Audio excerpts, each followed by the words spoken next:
All right, well, creatine. This is a big subject and a very important supplement.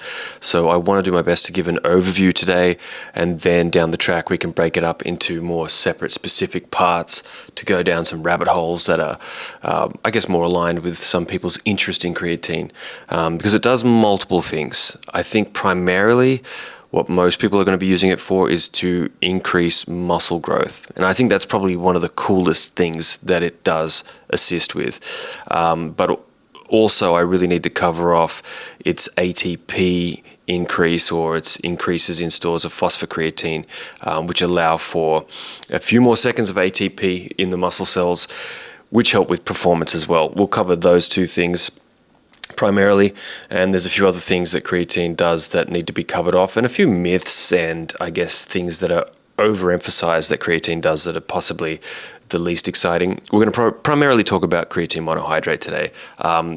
Also hydrochloride. I've got some hydrochloride here. That's probably the other variety that's worth talking about. Monohydrate, the tried and tested, and probably the one I recommend the most. And then there is a new form of creatine that has GAA mixed in with the monohydrate to increase muscle stores of the creatine, and it's showing to do that in one human study, so that might be worth exploring as well. But primarily just assume that I'm talking about creatine monohydrate at this point in time. That's technically the only creatine you need to work with for these benefits. There might be a reason someone wants to try the hydrochloride if they're worried about the cell volumization effect and don't want that, which I think is kind of crazy. But some women don't want the extra weight that comes with that, but it's intramuscular water. Intramuscular hydration. So you've got to remember it's not subcutaneous. It's not under the skin. Not going to make you look fluffy. It's going to make the muscles look bigger. And that's something that monohydrate certainly does the most when compared with hydrochloride. But we'll get into hydrochloride more specifically another day, and maybe the comparison between the two. I guess the first thing I want to cover off is what creatine's main benefits are. And the first thing I'll start by saying is it's incredibly safe. We have a lot of data now. There are hundreds and hundreds of creatine studies now, some really cool new ones coming out as well, and it's pretty much been cleared of any negative effect on the kidneys or the liver values.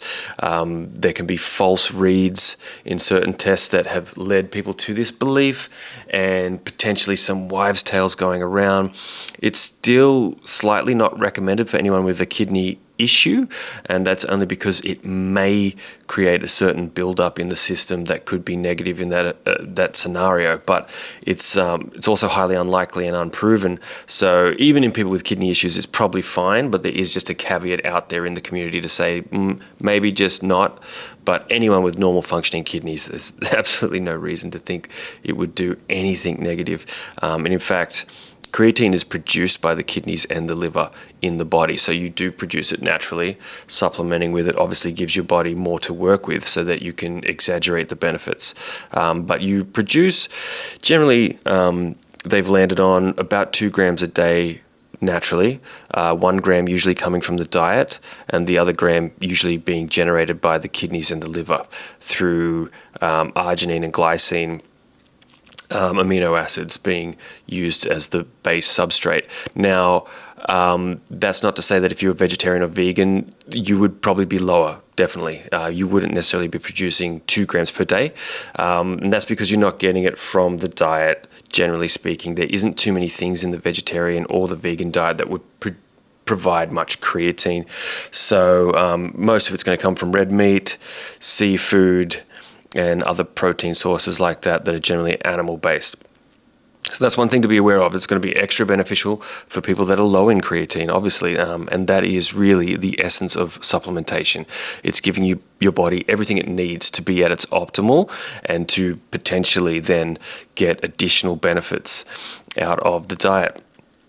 And so let's have a look at a few of the things that creatine will do. So first of all, it'll boost your workouts because it'll boost your ATP production, and then having more successful workouts is thought to then create more stimulus, which would then directly cause more muscle mass, lean muscle mass increases. So simply just getting a better workout. but there's probably a little bit more to unpack there. So what creatine does is it increases your phosphocreatine stores in the muscles. And the reason why phosphocreatine stores are useful for explosive output and performance, and when we say explosive output, we're talking about sprints. We're talking about the last 2 reps on your deadlifts or squats, things like this, where ATP is starting to be used as energy. It's very it's fast energy. It's fast cellular energy. It doesn't last long, 8 to 10 seconds. And it's thought that once you saturate your muscles with phosphocreatine stores from taking creatine, you're going to get an extra couple of seconds. The estimation is usually around 2 more seconds of ATP energy before it shorts out. And that's why you can't just keep sprinting forever. You actually run out of ATP. So essentially, this is going to help that kind of workout. And so they've actually clarified this with a few, there's a lot of studies. This was almost hard for me to figure out which ones to talk about, which ones not to at this point. But there's a 4-week study where they found a 17% improvement in cycling sprints. There was an 8 kilo increase in bench press 1 rep max, and a 20% greater workload at lower weight. So meaning the work volume was 20% up just in general, not measuring with just the 1 rep max. So you can already get a sense of the kinds of things that creatine can do just from the phosphocreatine store increase. And that's a 4-week study. So you've got to bear in mind that that's pretty short-term benefits. It's coming on pretty fast. And that's why it's mostly linked to the ATP energy up regulation, not so much to muscle mass increases, although in 4 weeks you can certainly have some of those. And that's probably the next thing that I want to cover off that creatine really helps with, because it's often overlooked. We know a lot about the ATP energy production increase from the phosphocreatine stores. And by the way, the reason why that works is your body uses phosphocreatine to recycle ATP. So ATP comes from your food, from everything that you're consuming. It becomes basically almost the raw energy currency, the cellular energy currency of the body. So it all breaks down and eventually ends up at adenosine triphosphate. Now, adenosine triphosphate is used while you're working out, you're sprinting, you're lifting your weights or whatever, and then ADP is created. That's the byproduct, the oxidized product of ATP.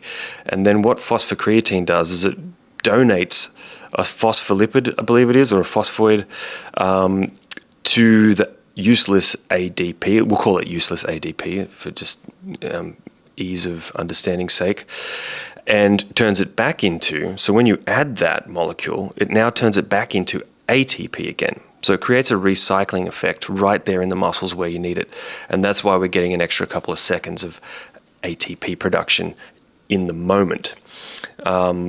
So that's where you're going to get those increases in things like cycling sprints and increases in things like your 1 rep max and a couple of extra reps in your workouts, which of course will shock more muscle fibers. But then it actually increases muscle fiber growth. So it's improving satellite cell signaling, and it's doing something called muscle cell differentiation and then the fusion into mature myoblasts. So the way muscle cells proliferate essentially is at first you get differentiation, where single-celled nuclei are breaking off and starting to join together to form a new strand, and then they mature into a fully matured myoblast, which is a nice thick muscle strand.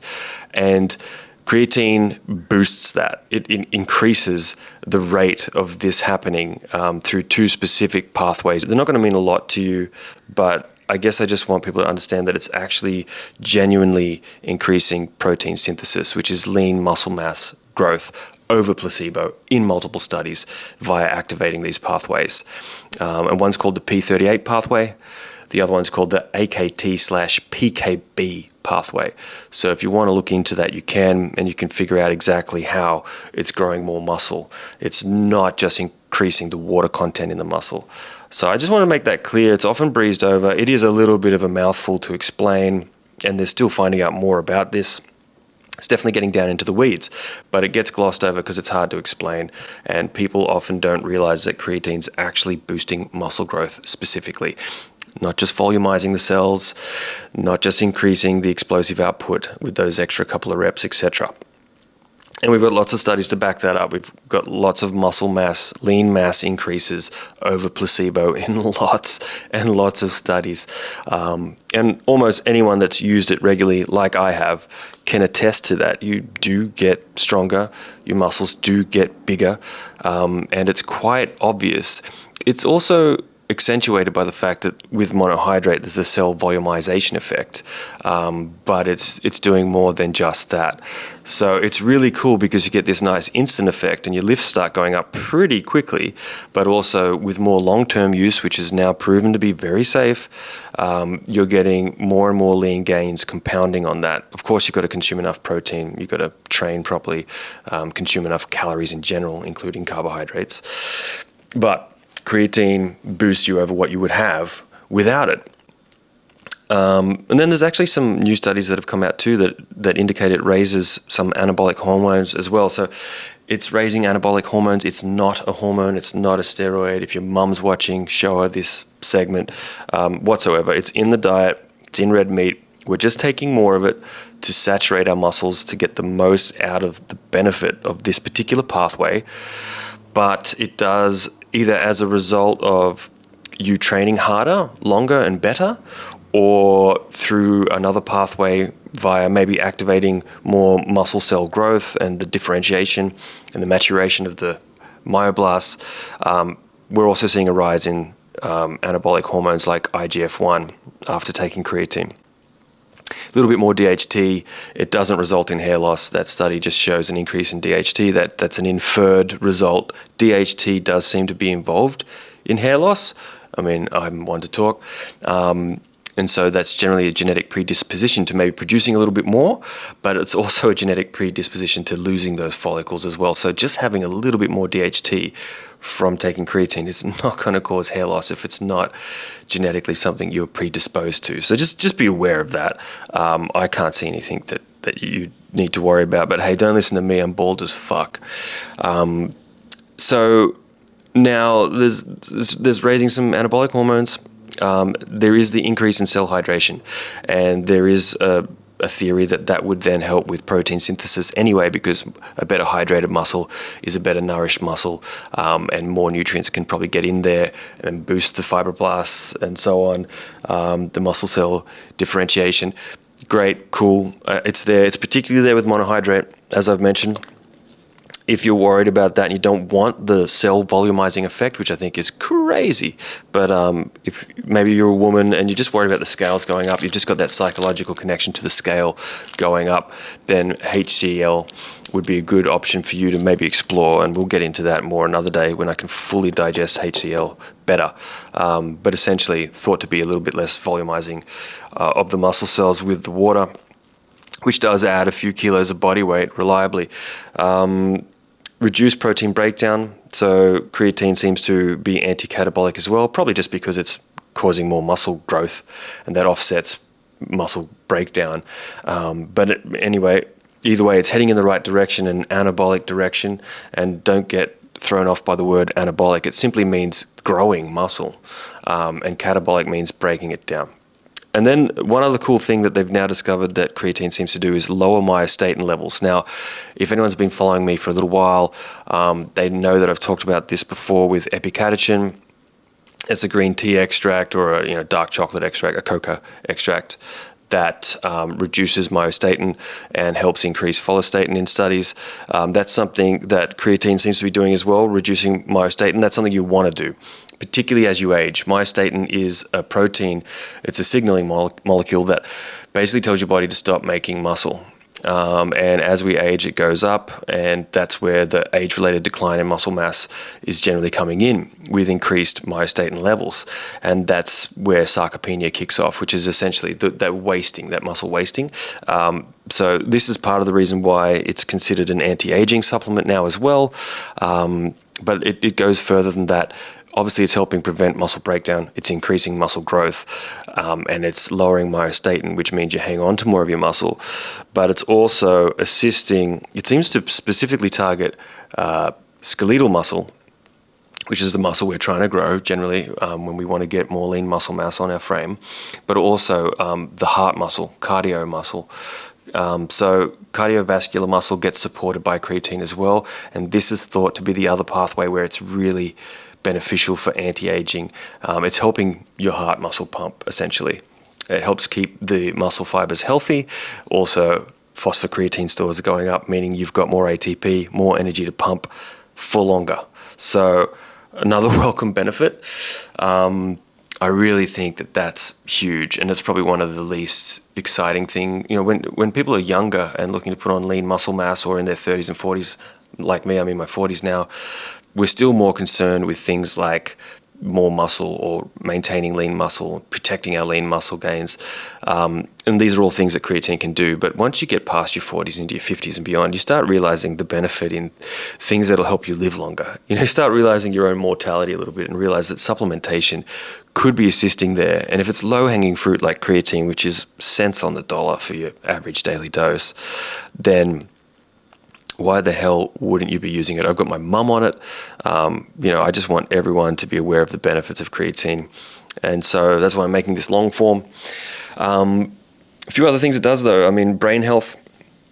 And it seems to now be getting implicated in neurological disease prevention like Alzheimer's potentially. Again, phosphocreatine stores being the major reason why we think we're seeing that benefit. Of course, your brain uses ATP as well. It's the major cell currency in the body.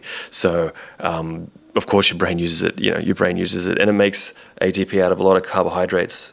Some of you might be aware that your brain actually consumes a lot of carbohydrates. So, getting your phosphocreatine stores up in the brain helps you with cognition, memory, recall, sleep deprivation, you name it. It's really good for the brain as well. So these are some of the major benefits. I've explained a little bit there about how it's actually boosting protein synthesis in the muscle. There's a couple of cool studies I might just breeze over that I want to talk about before I wrap this up.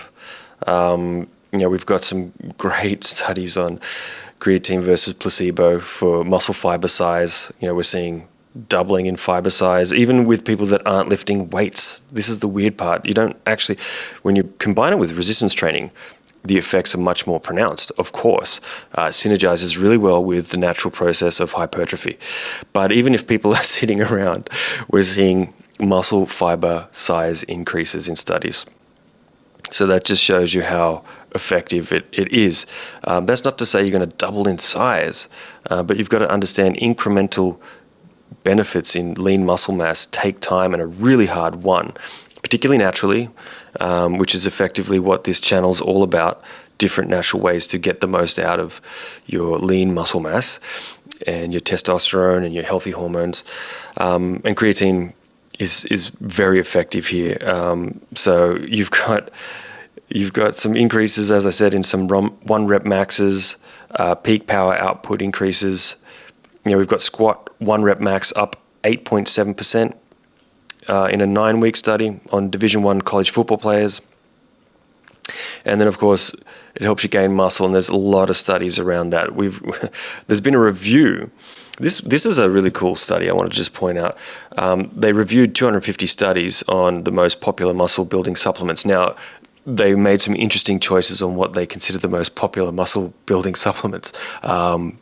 But it's quite useful, and you can see on this little graph here that I'm looking at anyway, creatine outperforms everything. The next in line is HMB, and not by much. It's a little bit under creatine, so that might make HMB worth exploring on a video in future. I always felt that leucine is pretty much just as effective as HMB, but HMB might be more convenient for dosing.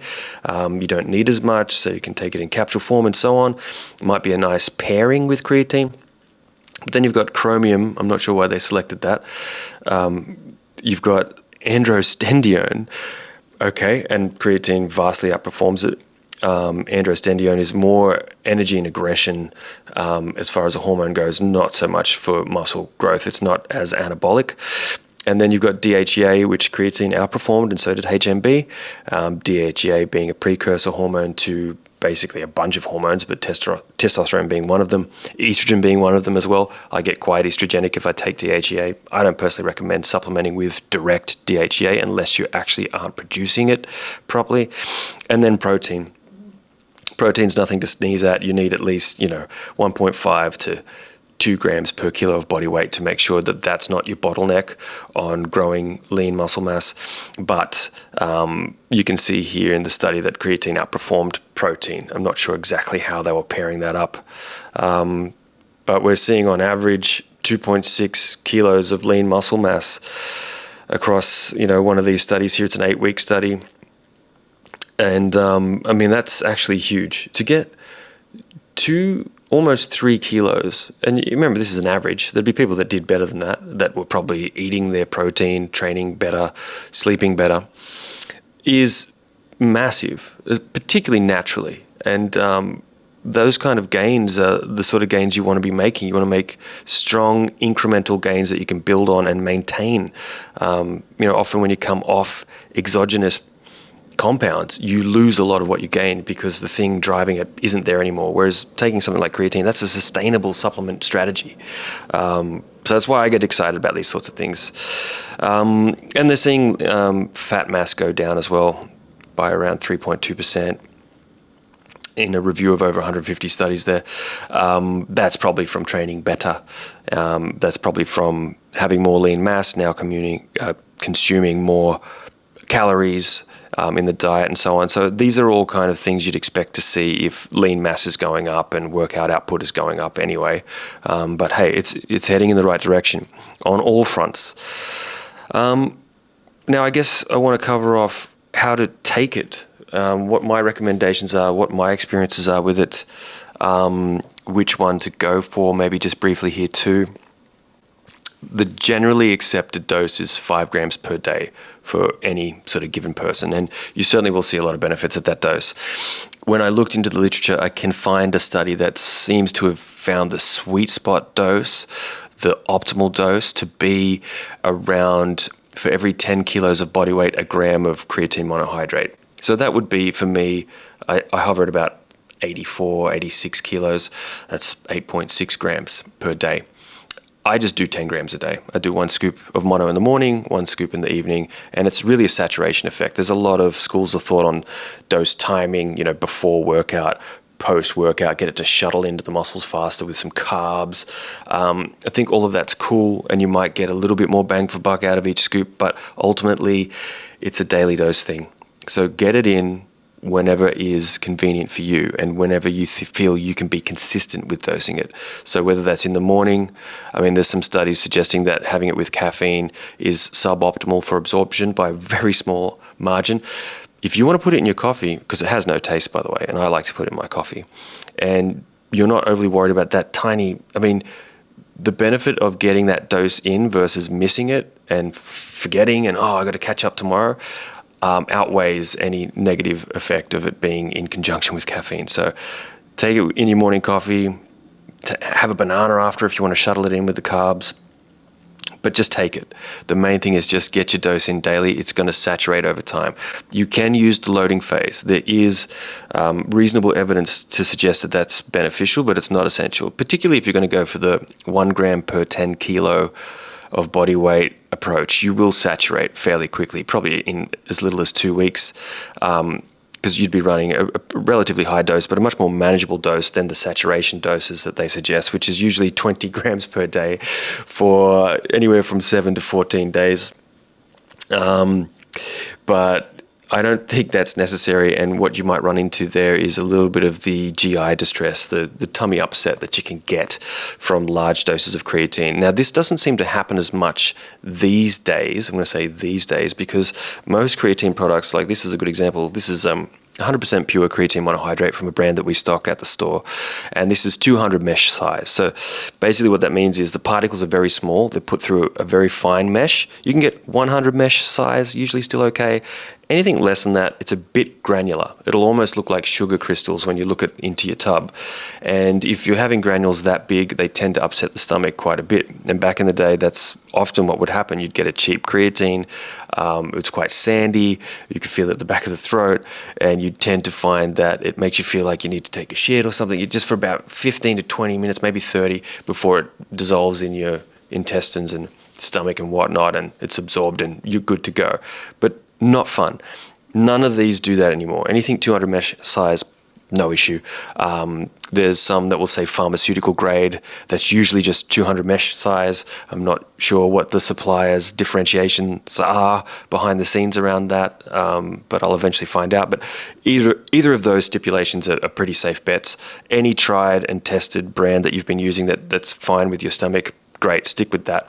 And I would take 2 doses a day to hit your 1 gram per 10 kilo of body weight dose. But that said, if you want to do the 20 gram loading, you want to just go for it and get the benefits as quick as possible, do it. By all means, do it. I love doing little experiments like that on myself anyway. I'm all for it.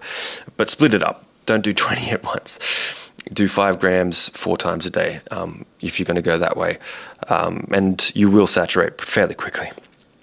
Then after that, the general rule of thumb is thought to be have your daily 5 gram dose thereafter, and you'll just stay saturated from then on.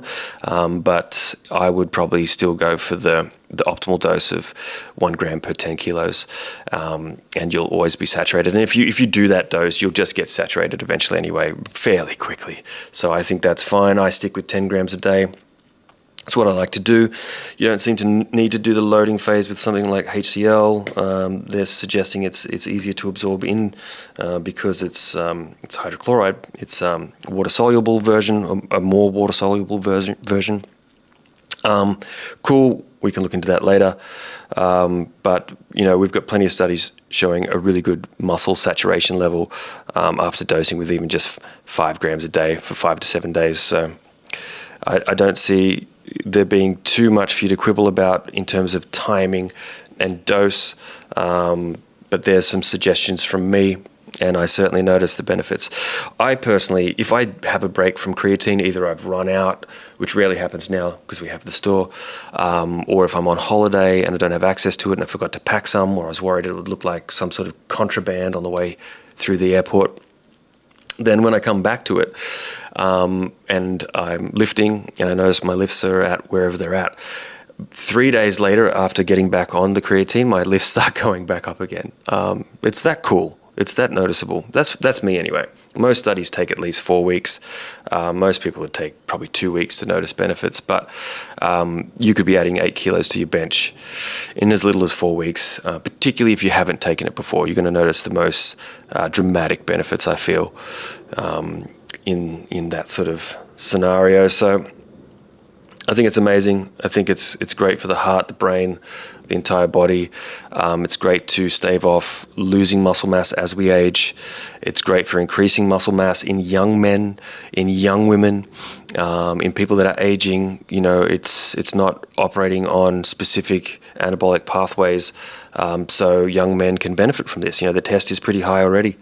You could take, as I've said in other content that I've made, Tongat is probably the only herb a young man should bother with if they really want to push their test past, or into absolute optimal.